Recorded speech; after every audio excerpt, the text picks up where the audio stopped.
से दिन थिला अक्षय तृतीया आउ कई दिन तले जाइछि से अक्षय तृतीया 1866 अंक दुर्भिक्ष जॉन भीम को हिस्ट्री ऑफ ओडिशा पुस्तक रे वर्णना अनुसार ओडिशार जनसंख्यार 50% जनता एका खाइथिला एक गोटिए मड़क।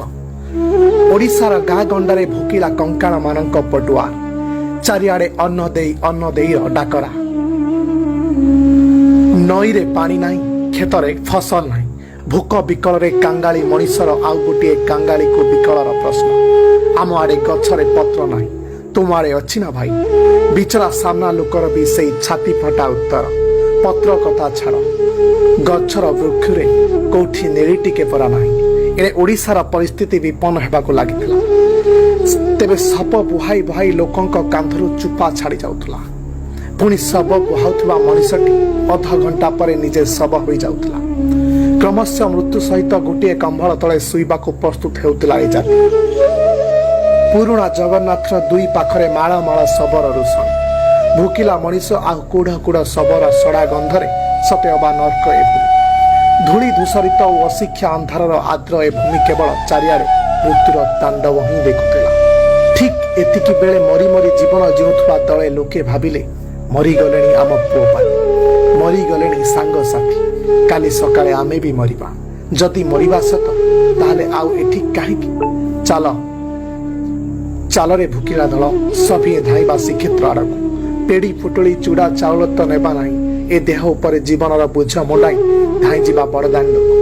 सुखा हाड़ सुकुटा रक्त आ पुड़ा मन को एकाठी करी चाहिबा नीलचक्र को डाकिबा। दाना कना पछे मना हेउ मते नीलचक्र बाना चाहिए। एक कथा व्यापी गला गाँ गंडा। सबु गाँर कंकाल दल ओह्लाई पड़िले पुरुणा जगन्नाथ सड़क। मरिबा आगरु आस देखि नेबा आम 7 गंठी सहित संपत्ति। पेटरे पेटे भूक धरी चाहिबा पतित बाबन नाथक। हुसियार केही चाहिबनी तांक पेजन आड़क। हाथ पाती मागिबानी अभड़ा मुठा। मागिले मागिबा ए सब दल को मुक्ति दे। तो पतित पावन को छाई भाग्य दे। लक्ष लक्ष जनतार पटुआ। जनता नुह कांगाली पटुआ। कांगाली नुह सब मानक पटुआ। मेदिनीपुर चंदनपुर बाटरे माँ हाथ छुआ मलाणी स्त्री कूल स्वामी। तथापि अपराहित ए यात्रा।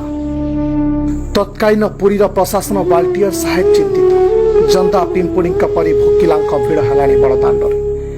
यहाँ देखि फेर जाउथिले गजपति आउ बाल्टियर। भोकिला आउ सब मानक ग्रहण कुहुली श्रीक्षेत्र रात। मला नाती को धरी नाहका बुढ़ी बाहुन थिला से गुंडीचा रानीर गीत। सते हवा से माने खते हेउथिले महाप्रभु। भोकिला दलर आखिर निद घारी आसुथा। केही केही मरणर भୟରେ कांदुथिला गोमुरी गोमुरी। ओडिया जातिर ए जगन्नाथ प्रीति देखि महाप्रभु को भारी दुसी लागिला बोधे। से रातिरे आकाश रे एकाठी हेला चारि मेघ। मेघर पटुआरे तुरी फुंगिला घड़घड़ी। आलोकर छत्री धरिला बिजुड़ी। सते अबा 100 जन्माष्टमी एकाठी होइगला गोटिए तिथि। वर्ष काल वर्षा देखि नथिबा ओडिया जाति चातक बले भिजिला पड़दाण्डरे। गगन पवन मुखरितला जगन्नाथर ध्वनि।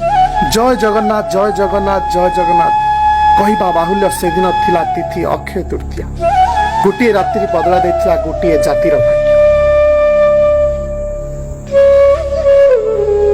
ठीक 155 वर्ष पर आउ गोटे अक्षय तृतीया आसे। कोरोनार काल छाया तले भयभीत सभी। समस्ते गृहबंदी। अखिल विश्व किंतु ओडिया डरिनी। से जानिछि ता महाप्रभु ता पाखरे अछि, ता सांगरे अछि। से दिन भली आज भी कृपा वर्षा करिदेबे। रखिबे जातिर अखंड विश्वास। रथ काठ अनुकूल करी आषाढ़ सुख द्वितीय रथ चढ़िबे। छाती हाथ बाड़े कही कही जिबे। एमिति केते असमय मु देखिछि। सकल असमय उद्धार करिछि ए जाति। एबे घन विपत्ति उद्धार करे हे घनश्याम। मेलाई दिय विपुल भोजा। गाँ बरगछ परी दुईटा एड़े एड़े बाहर कूल पोछा पुओ परी कूलई निय कोटी कोटी ओडिया। शांति और शांति हे मणिमा। ओडिया जातिर अखंड विश्वास मूल्य देह हे मणिया। महाप्रभु जय जगन्नाथ।